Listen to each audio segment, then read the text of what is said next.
So Black Friday is coming up, and I want to give you guys all the information you need to know before that point.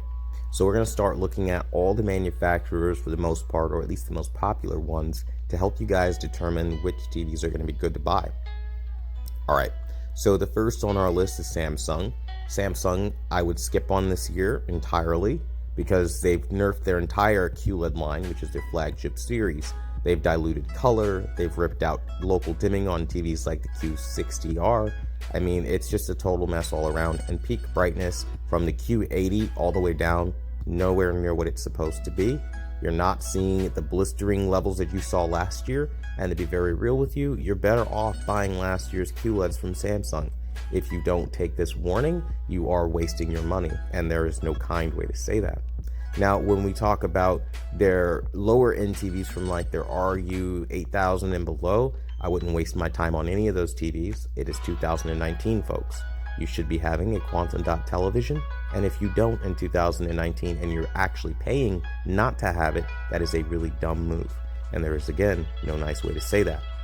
Now, in addition to those things, Samsung is known for particularly dirty screen effect issues where you have black issues, black striping going across the screen when you see panning motions. That is notorious of Samsung, and it's really, really bad on their brand specifically. That is like their number one issue. They've yet to fix it throughout all of these many years I've been testing and working and calibrating on their TVs. And if you really like dirty screen effect, maybe pick up a Samsung. But if you don't, I'd probably keep looking because, even the Q90R had it. So still to this day, they have it. And a special note, their game mode on the Q90R is unplayable. Blooming is everywhere, along with the occasional bloom outside of game mode. So just be aware that it's not perfect, despite how they advertise these things to be the next greatest. Now, when we look at Sony, Sony is disappointing yet again. They've gone down the OLED roll. So if you don't buy into their top-end OLEDs, their TVs basically have gray-black. Gray-black to the point of you have really distracting gray in your screen when you know it's supposed to be black. And that's a problem from the Sony X950G all the way down the rest of their line. So typically, anything below the 900 series is complete and total trash. That still holds true to this day. If you're talking the X850, the X800, 750, 700, all of those TVs are Sony's we're trying to milk the poor just because we have a good name behind us. I'm telling you right now, don't waste your money on Sony at those tiers or at that level. Honestly, the Sony X950G is not even worth your time. Now, they did a lot worse than last year as far as what they did with the color, and particularly what they did with the black levels. The black levels on the Sony X950G the X900F were already bad to begin with, and they took it a step further and made it even worse. So if you like a TV that's worse, then go with the Sony X950G. Honestly, the upscaling chip is the only thing that they've really done that's notable outside of adding a color space management system. However, their color coverage is too low for the color space management feature. And so what ends up happening is you don't really have the ability to take full advantage of what the color is supposed to look like and make it look exactly how you want. And what's even worse than that, when you make adjustments, they're very minuscule and they're not as aggressive as they would need to be to make a truly impactful experience for you. So just be mindful of that. Now, a lot of people are asking, well, why don't I buy the Sony X950G? I don't recommend that either. As I was saying, they have gray black. They've nerfed that TV from their 2017 version, which was their 900E. So the black levels just keep getting worse with Sony as the time goes on, with them having Bravia OLEDs on the market.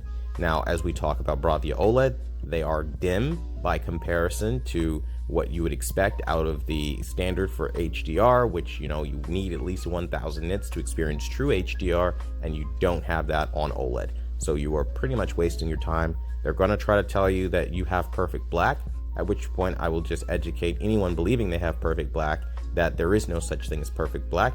You still have variables like the light bouncing off of your white walls on your TV screen. That's going to affect the black levels. The colors of your wall, ambient lighting, all of this affects black levels. On top of the fact that, it's not perfect if it's dimming down too much, and that happens a lot where you do lose detail and it does crush out the image. on top of having vertical banding issues and typical OLED ABL issues or automatic brightness limiting issues, you're not going to enjoy those explosions when they fill up your screen or large bright areas show up on your screen. That stuff does dim down quite a bit into the 100s, so be very careful if you are trusting that. Now, when we look at LG, they're a complete and total waste of time when you go to their line of televisions that are below OLED. So their SM9500, SM9000, SM8000, all that's a waste of your money, because what's worse than any other brand, LG is going out of their way to make local dimming and full array local dimming look like trash by comparison to OLED, by not even attempting to optimize it. So you run into gray black all over your screen. It's really hazy, really ugly, and honestly, guys, don't ever waste your money on an LG LED TV. They are an OLED brand. They are very biased towards that technology. They are the main producer behind it, and they are going to do everything they can to make LED look like garbage. If you are, I'm sorry to say, dumb enough to pay LG of all companies for an LED TV, you are going to get screwed over. Now, they do have excellent color on their displays. The brightness is pretty nice, but they make you pay for it with those black levels, and that it literally is so bad you're going to see it even in bright scenes in your movie. So just be mindful of that. Now, when we look at brands like TCL has a quality control issue. I have actually never landed a good TCL R617. I've tried multiple times, and I've seen numerous problems as far as dirty screen effect, as people call it, but basically it's a quality control issue where you can see the individual LEDs on that display. I know a lot of people are looking forward to the brand new TCL. I'm going to tell you right now, the build quality already looks cheap. Do not put your hat on it. There is definitely going to be something that the specs don't show you, like with every TV. Just be mindful of that. Now, one of the things that I'm going to suggest that you do is probably keep your eye open for motion issues, because it's probably something you're going to notice with the R625. So just be mindful of that. The motion issues of the R617 were real, and I even had an issue where the paint at the bottom of the TV came off onto my hand when I was lifting it. So it's a really cheap type of TV. It's just made to get your money. So just be mindful. There's a reason why last year they told you how many local dimming zones they had, and this year there seems to be no mention of it. Just saying. Now, for everyone looking at their new 8 series TV, more of the same. They say that their motion is like 480 or whatever, or 240 on the 6 series and 480 on the 8 series. I'm going to tell you right now, it's still a 60 hertz panel. So if you're worried about that, then there you go. There's that information. It's not native 120 hertz. That being said, choose however you see fit.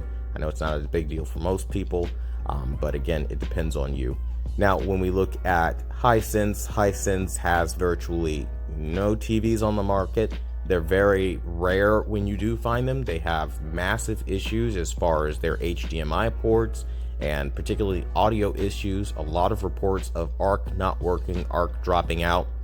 Some people are reporting dark corners on TVs like the H9F that are just really distracting, on top of like local dimming issues that even I myself have noticed, where you have slow transitions, where things don't fire on as quickly or dim down as quickly, so you see that bloom as it fades out. So you got to be very careful if you are buying that you are understanding that there are some issues and glitches with these TVs.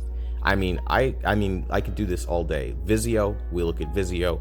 That whole line of television is a waste of money. When you look at, I don't care if you look at their P-Series Quantum X, their P-Series Quantum, or their P-Series Quantum M-Series, or rather their M-Series Quantum.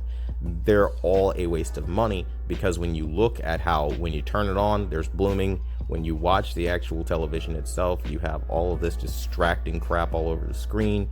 Like, as far as motion issues breaking down, audio dropouts, I mean, like, the list goes on and on for the kind of things that you're going to run into.